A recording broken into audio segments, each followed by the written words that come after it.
Gyana ki bötsa mezo de kyang Ngatsa sim nang banam yang sen Kedang ige ngatsa sunga Chödang rikshung nam yang isho Benang bindre kyuazu shinye Senjel ngatsa karok mide Lobga metra tanga netse mapuchi kasaka wana chuma pone peyo ro. Tanga chua chi tigi mapuchi peche tigi uchi mare. Rangzen Lobga la rangli mesa tanga te nyamde jens kon ding korne tanga. Ina kun ge nyamde jens la mixi ge ginding ke to ha mare. Ti kanji ina. Tanga zo samsi tsim shi ma to ha ku la re la. Tangi ge sambala kong ge tanda dodo ti yor wala. De Rangzen showi jen jene Rangzen showa ni zunde na penang la chulu rawa meba ane chi mama la thoda meba ane mama la phachun rong rawa meba gongsa chola pena chacha na ngarang so depa tang kuba shaya la so rawa chacha me de ya de Rangzen showi jen jene ta dene ne cha song sen sebo she yor wala de yimba song ta gundu senaya nganso ko lumba de nganso lo gugu yos nganso ko lumba de nganso lo chumba ina nganso ko chulu re keye re rishun re changma de nganso lo songjo je ko ko de da yung tu bu dos dende yung ba song da nganso ko lumba de nganso lo gugu yo se de ta ko gunde yo na mena te re sang re tang ge dun da ni nyam ba chi te ke nam ba ji cheng ju na chi lo chi ko ja chi chi ko ji no la ya ga ja sa de ni ne tu ting ni tu sen ka rang di me sa tu ting go la di tang bo re 고런 게 냠지 젠스가 긴딘들 생각돼요. 인바이나 그 냠지 젠스가 낸데라 다 용도 비와 마. 인나 딱그 이차가 지금 인도 치고지 지디 냠지 젠스가 낸데지. 지디 야가 야산에 데라네 야가 야사 잔들만다 센터 메자타 와. 대지디 그러나 원이 그 냠지 젠스가 긴딘지 동고한테 개점보래. 디가 가서 다 강사 긴딘 냠지 젠스가 지 간치 테네네 불라지 갈세. 잡초치 들어가게 맞아 로치 rail पीछे ना पीछे बस पीछे ना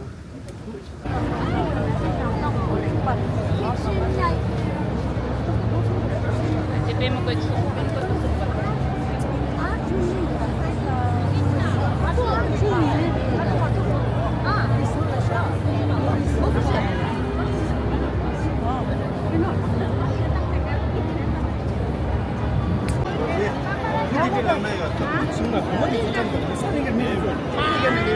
어디서 먹으라 땡으로 가는 게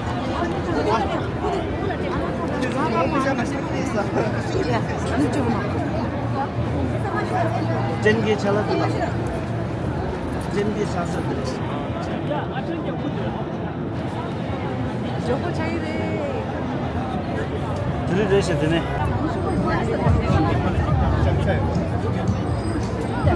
저기 중에다 먹겠다 땀에 땡기면도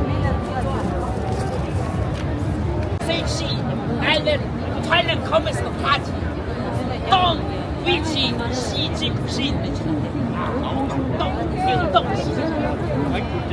来来，我这边过来，我这徐老师今天我带过来了，我在家里，我走的太快了，我没带这个旗子过来。我买来这个绿云彩了，上次接一回跟那个打的进医院了。有没有工作车？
a generation of freedom fighters in my own family.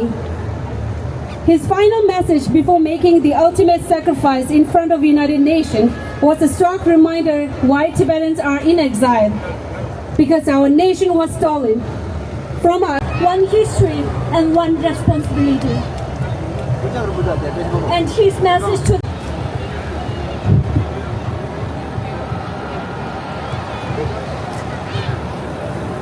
independence of Tibet, victories of Tibet. Pegalo! Rangzen galo! Pegalo! Rangzen galo! Pegalo! Rangzen galo! Thank you. I would like to request Jigme Ogela, President of TNC, to offer a scarf for them for their contribution.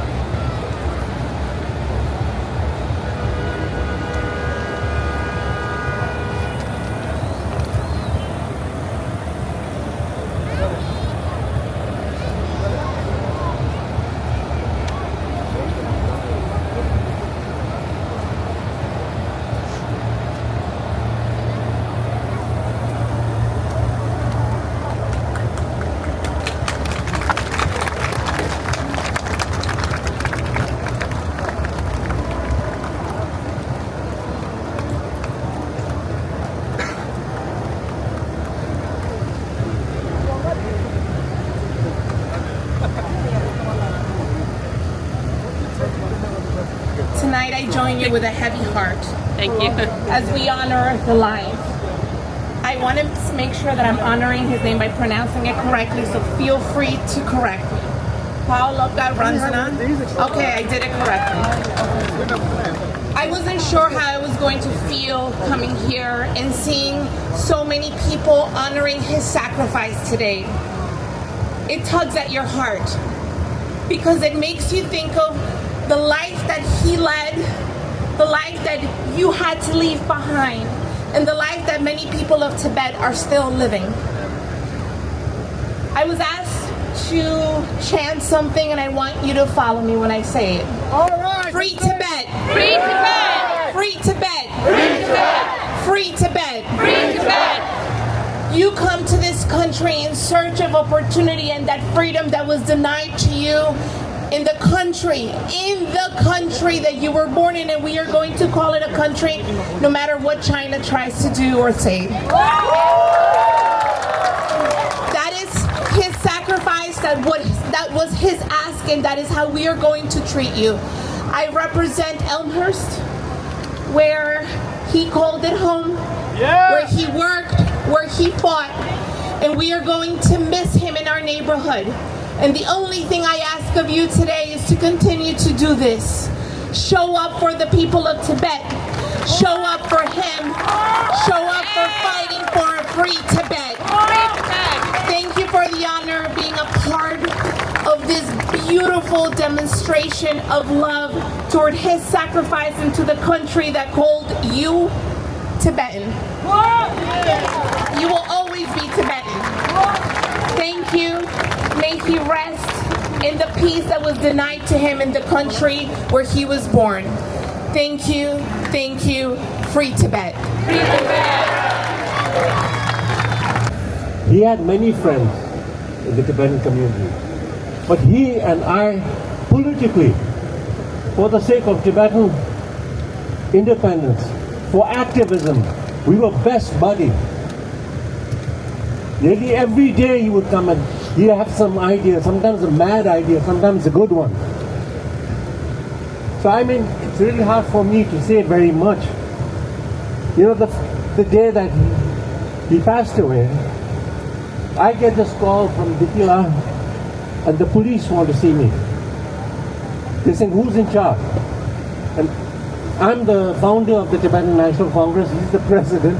So naturally, these two detectives, we go to the morgue at Bellevue and they want to know what happened.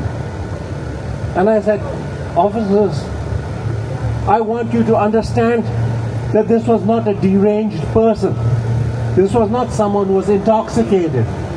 This was someone who was making a political statement, a statement for Tibetan independence. And I said the same way we call our organization the Tibetan National Congress is taken from the American National Congress that declared America's independence and the independence of so many other countries in the world. That happened after that. So, we all know how long it takes for us.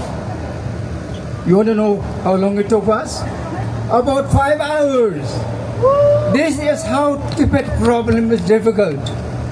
I have never experienced it in my life. This says a lot about the struggle that we are facing in this terrible life. We have to be extra strong, extra strong. Now, I only few words before I introduce the young kids who will decide the beautiful names of the 160 or 70 who have given their life for Tibet. Starting with New Delhi, the first self-emulation, you all know, following a representation organized by Tibetan Youth Congress, Pawo, we became the first one who gave his life. Then in a decade's time, things blew up in Tibet, starting and also followed in India and Nepal. Petition for 49 days, he's not gone beyond despair. He's still in what we call the transition, Tibet Pargo. He's living in a dream, and unlike those who all die, how can he sleep during these 47 days? He must be traveling, coming back here, hearing us, and when we don't respond, it's a knockout for him. Oh my God, I must be dead.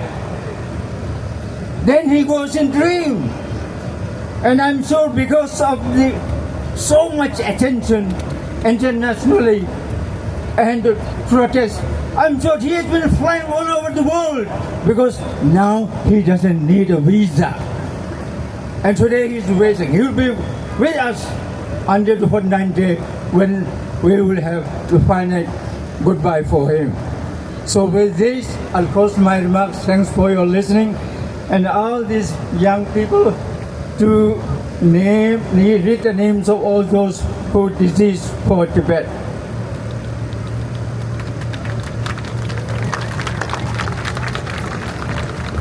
Dashidele. I'm a proud 14-year-old student from my Tibetan Lobga located in Vienna. Tutengodo, Tabe, Lobsong Punsok, Tewang Nobu, Lobsong Kunchok, Lobsang Kasang, Kasang Wongchok, Kayang, Chopel, Norbu Damdo. Rangzen Kunzong, Atse, Tulku, Atup, Sonam, Chöpakyap, Doji Tseden, Targe, Rikyu, Tamdintar, Tenzin Kedu, Ngawang Norfel, Yigi Chunzum, Sewang Dorji.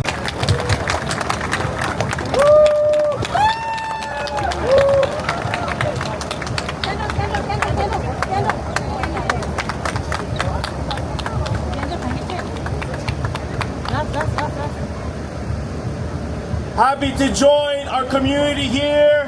Thank you so much for the Tibetan National Congress and New Yorkers who are coming here to make sure that we're here to not ever forget the sacrifice of martyr Lobga Rangzen, our neighbor here in New York. I am so proud as an assembly member in Western Queens to represent Woodside, Jackson Heights, Elmhurst, one of the largest Tibetan communities here in the state of New York. And in our community, we know that we must fight for a free Tibet. Here in Queens and across our 5 We know that human rights must be universal. We know that no matter where we live in this earth, that human rights are rights for everyone, and we cannot forget that. So, we must not forget that just because of our martyr here and all the others who self-immolate, the 171, that everyone who has fought for not forgetting and fighting for Tibetan culture, Tibetan identity, Tibetan language will not just be not ever forgotten, but we lift up the torch and the fight, and we continue it here in New York, here in the city, the state of New York, and all over the world. So I am proud to always stand with you, not just in remembrance and commemoration, but we know that we must make sure we prioritize here in Times Square, here in New York City, here in the United States of America, that we know, our neighbors know, that we must have a free Tibet in our lifetime. So let's come together. I'm so proud to join you. Thank you, Tibetan National Congress, and long live our martyr, Lobga Rangzen. Thank you so much. Happy to join. Thank you so much, Assembly Member Stephen Roga.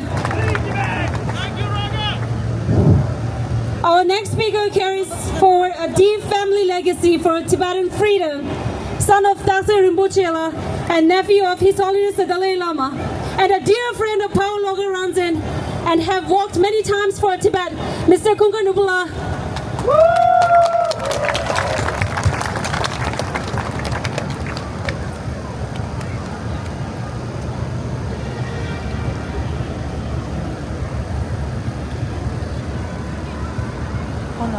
Are you good? Start this right now, all right? All right. Deshi Delek. My name is Kunka Norbu, and I'm the son of the late Dr. Rinpoche, the elder brother of His Holiness the Dalai Lama. As you may have heard, my father started the march for the Rangzen movement once he retired from his day job as a professor at Indiana University. Yet, they never allowed their differing political approach to divide them. They respected and trusted each other. They stood together unwavering in their commitment to Tibet. They shared a common vision to work for the happiness and well-being of the Tibetan people. The torch of this moment was passed on and carried forward by my late younger brother, Jigme Norbu.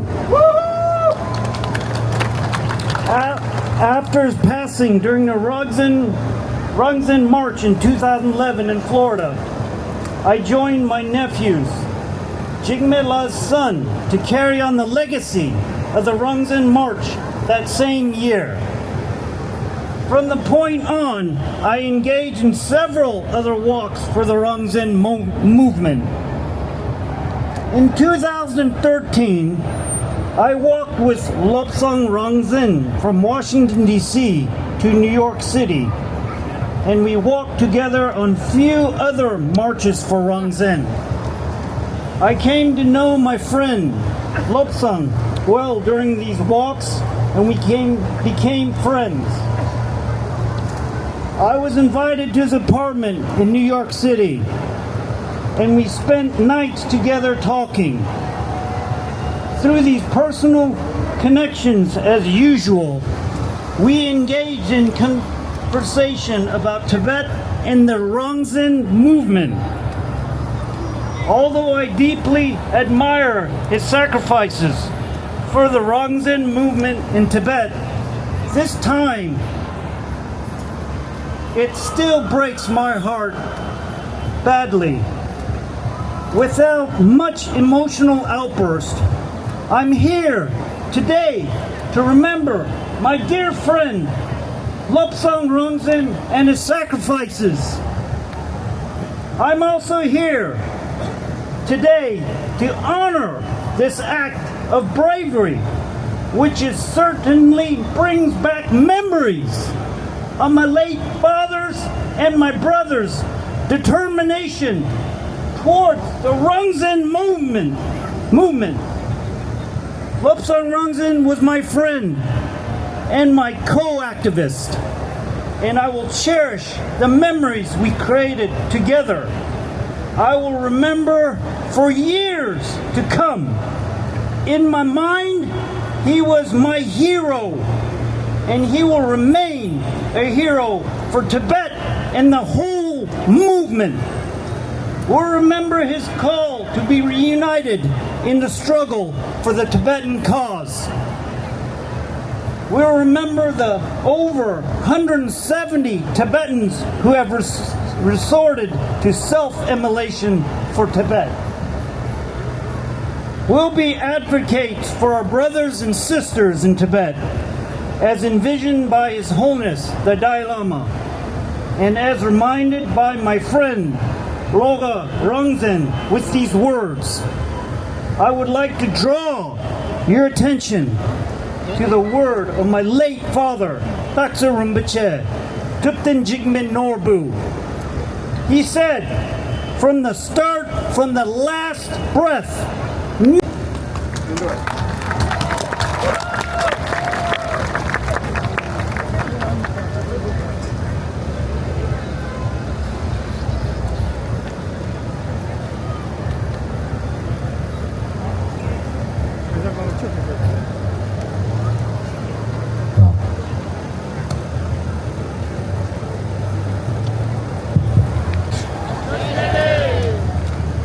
My name is Ryan Fioresi.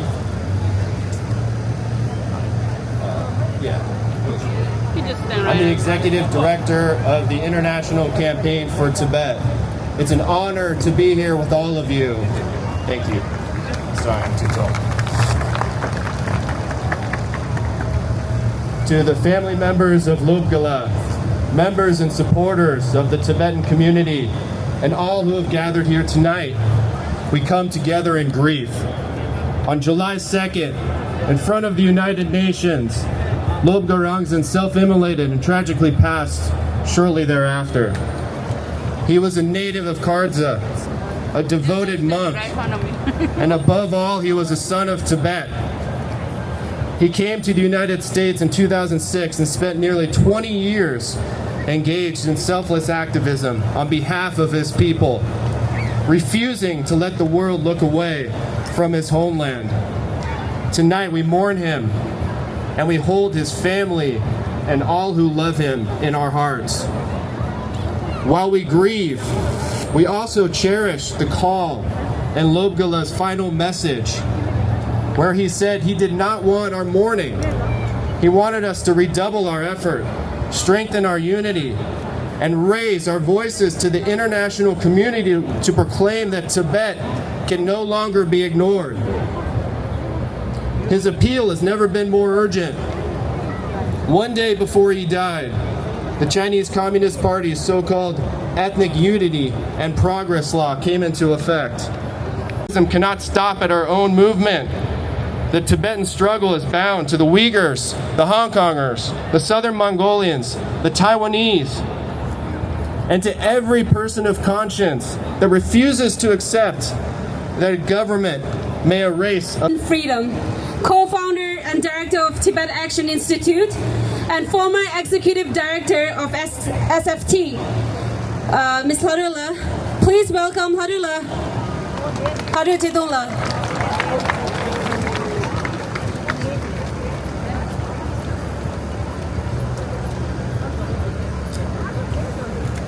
Pawo Lobga Rangzen was a beautiful person, kind, dedicated, totally determined. When I saw footage of his self-immolation posted online, I could not believe my eyes. Like so many of you, I felt so many emotions all at once: shock, horror, sadness, frustration, anger. For those who knew him best, who worked alongside him day after day, month after month in New York and beyond, I know these last weeks have been an overwhelming roller coaster of emotions. Our compatriots in this struggle are the ones who understand us best. Both our motivation, our hope, our sadness, our deepest frustrations. Every time they take action and they show up, they give us the encouragement to keep showing up too. Pawo, Lobga, Rangzen was always taking action, always showing up. His absence will be felt by you most acutely.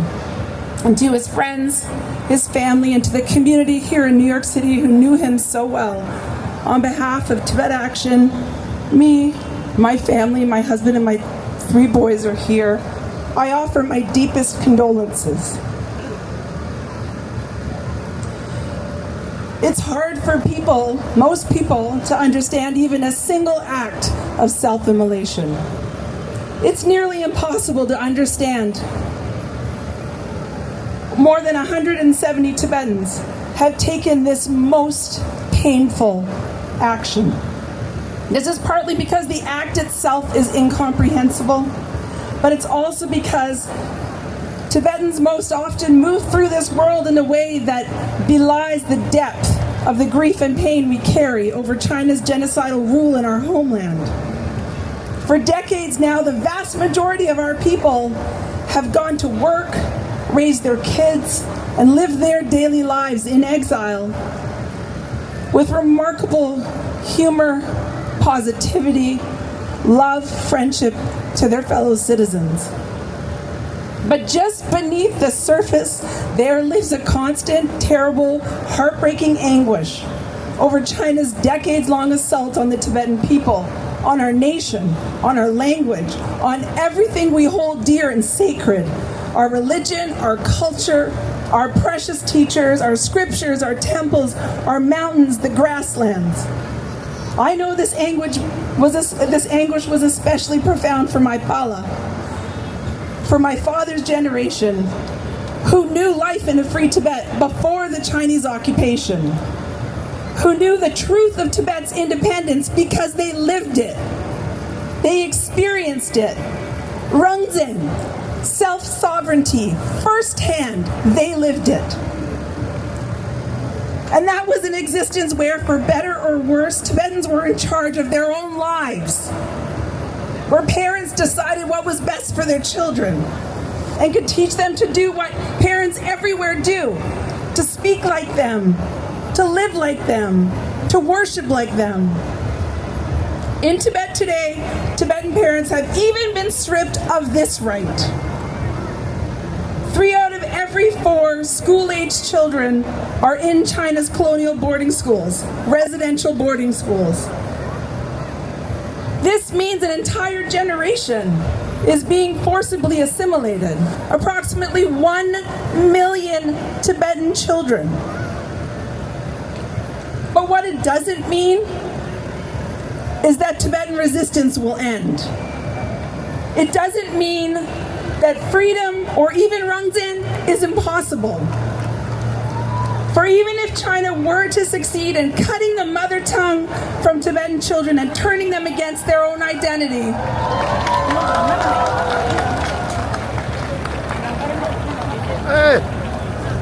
that's a great reason to cheer. For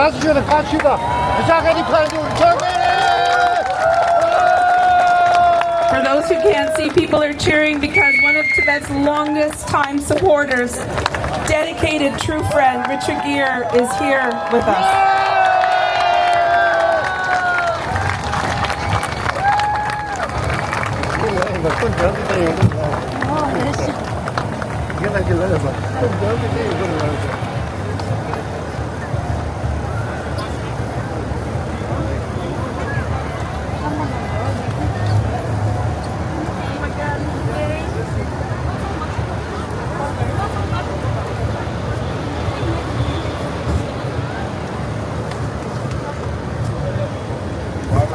Even if China were to succeed in cutting the mother tongue from Tibetan children and turning them against their identity for a time, this next generation will ultimately find their way back to their true selves.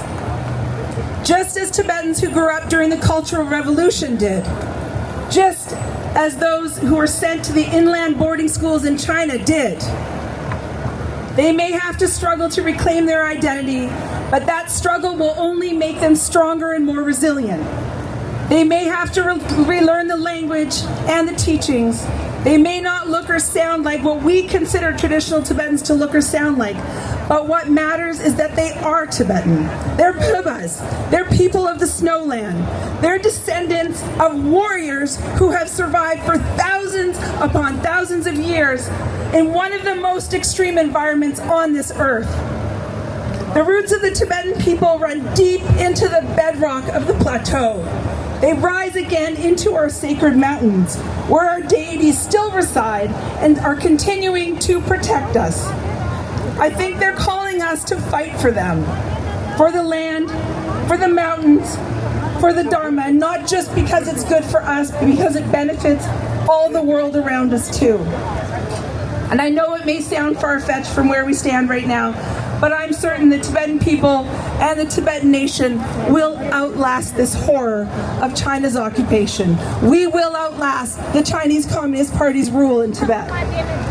The only thing we have to do is fight, to never, with sheer grit, total determination, deep faith, and true compassion. If we're determined to fight for our rights and freedom and for our language and for our right to be Buddhist and to worship the Dalai Lama when the time, whatever may come, they can't stop us. It's up to us. It's completely up to us.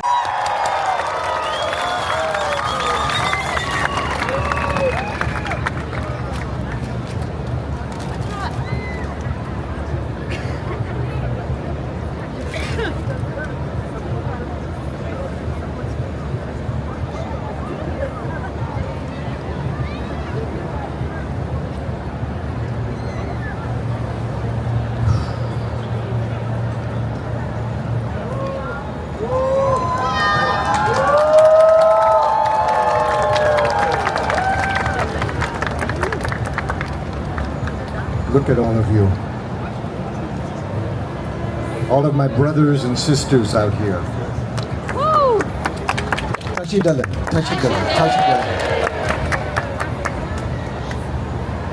You know, this is a kind of a strange place to be talking about these things, isn't it? But why not?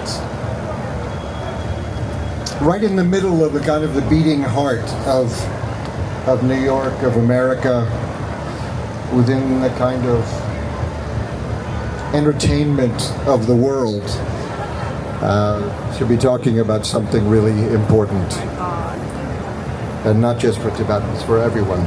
I'm really, really honored to be here with you tonight. And what this means, I mean, it's honoring this extraordinary man.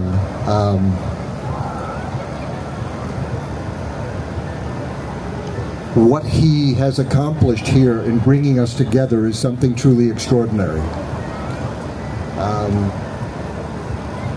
We're here to honor this man, who I don't remember ever meeting. And probably many of us here didn't meet him, have the privilege, the honor of meeting him, yet whose message now asks something of every one of us, to stand together, this sense of unity, that in unity we can accomplish anything. We know that. Every one of us can stand together for Tibet and be a voice, most importantly, for those inside Tibet. We are there serving them, and I don't think we can ever forget that. This extraordinary man, Lobga Rangzen, who I don't think anyone's going to forget this name.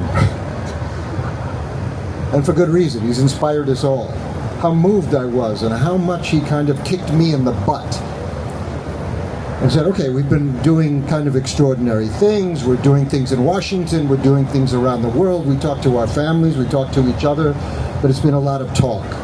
This was an extraordinary sacrifice of action that he demonstrated to us. And frankly, I felt woken up by this, deeply saddened, to be sure.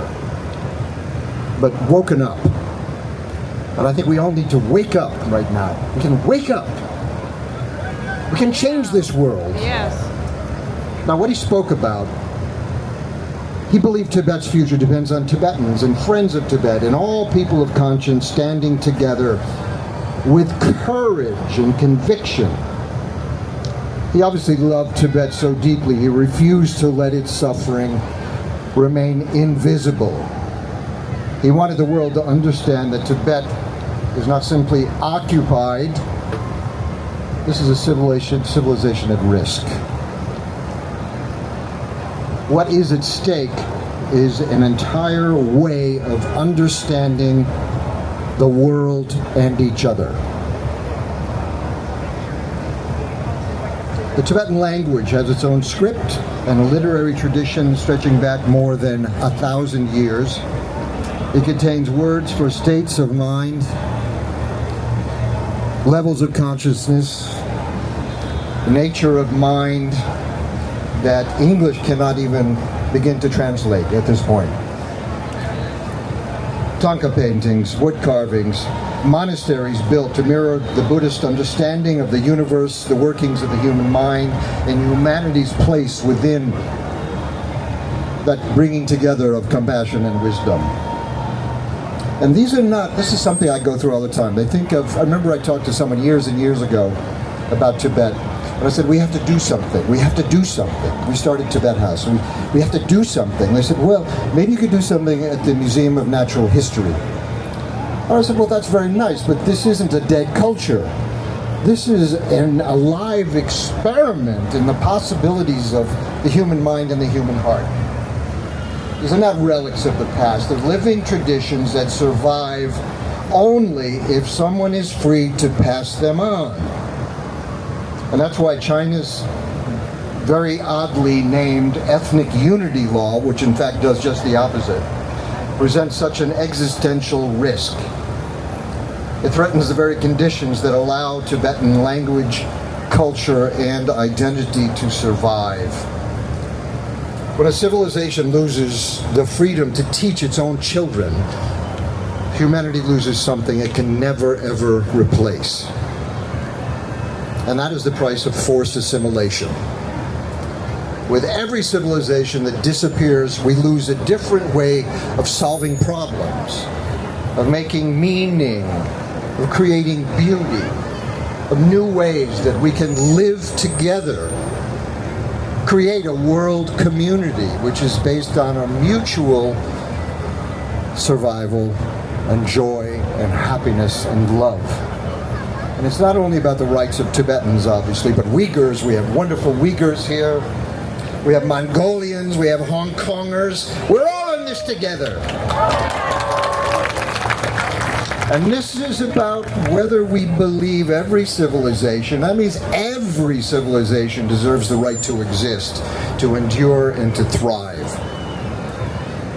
His Holiness often says, and very famously so, that his religion is kindness. And we all feel that immediately. It is not talking about temples or doctrine, but really that warm human heart of kindness. And when you look at the people who learned from him that deep essence of kindness, not the superficial sense, but that deep sense that we're all in this together and we all deserve love and compassion and kindness and joy. When you look at everyone who has learned from him and carried that lesson across the Himalayas into refugee communities, across continents, all the way here to this bizarre place in Times Square right now, you realize that those words were never meant to be just admired. They were meant to be lived deeply inside of us. Because real kindness is not passive. It's not soft.